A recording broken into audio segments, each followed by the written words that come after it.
Mga pagkagsisiyo.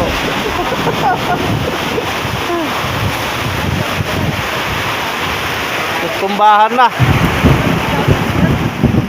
Tumbahan na.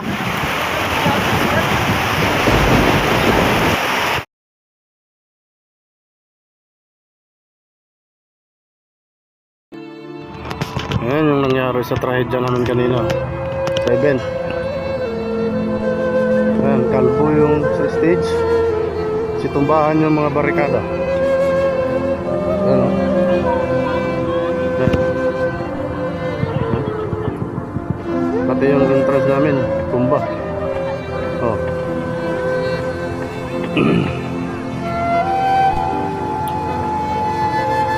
Yan yung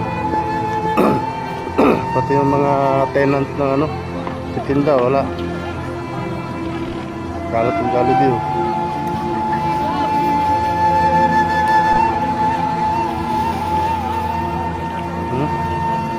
Grabe, ang lakas ng hangin kanina. Malakas. Oh. Oh. Kalat yung mga tinapay, kain. Buti na lang na-secured namin yung computer dito kanina. Yan.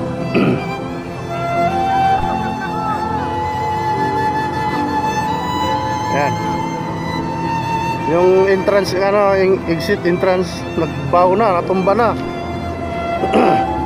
Kanina, dito kami nakasecure kanina sa computer. Pinag-secure namin yung computer. Yan, yung computer dyan kanina yan eh. Yan, kahit sa kasagsagan ng ulan kanina, talagang plinastik namin kaagad yung mga computer.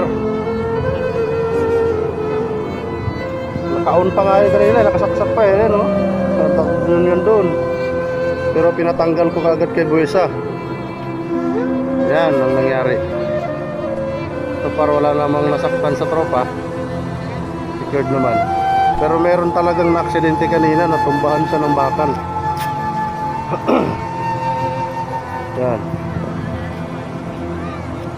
Pero nadala naman agad sa Medical City. Ayan, malapit na yung Medical City. Ayan. Ayan na sila. Wala namang na-disgrasya sa tropa eh.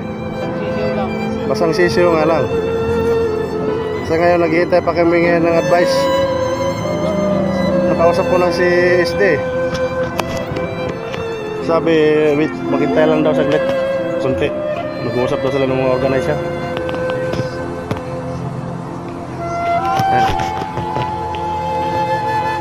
Wala, postpone. Postpone ng event ng Family Day. Oh, tumbahan yung mga tent, oh. Oh. Grabe. Pero ngayon peaceful na. Ha? May dala pa namang mga bata, oh. Dito na sila para sa event. Oh. May mga bata na sana eh. Saktong umpisa ng ano,